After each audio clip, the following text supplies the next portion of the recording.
महाकाय सूर्यकोटि समप्रभ निर्विघ्नं कुरु मे देव सर्वकार्येषु सर्वदा। मैं एक ऐसे बालक का निर्माण करूंगी जो केवल अपने माता के आदेश का पालन करे। श्री गणेश, मैं स्नान गृह में जा रही हूँ। मेरी अनुमति के बिना किसी को अंदर मत आने देना। जो आज्ञा माते। परे हटो बालक।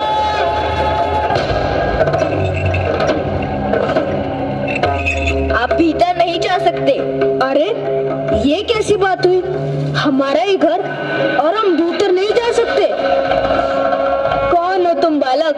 मैं गौरी पुत्र गणेश, और मेरी माता ने दिया है मुझे आदेश।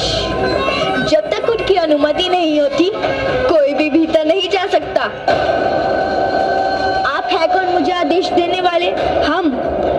हम कैलाशपति शंकर।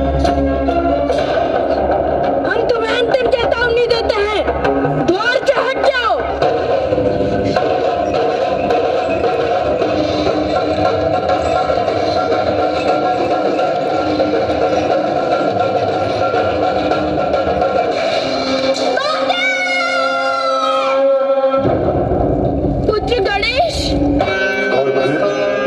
शिव के गण ऐसे बालक की खोज में गए जो उत्तर दिशा की ओर मुख करके सोया, और उसकी माता उस बालक की ओर पीठ करके सोई, और उस बालक का मस्तक गणों ने शिव जी को ला दिया।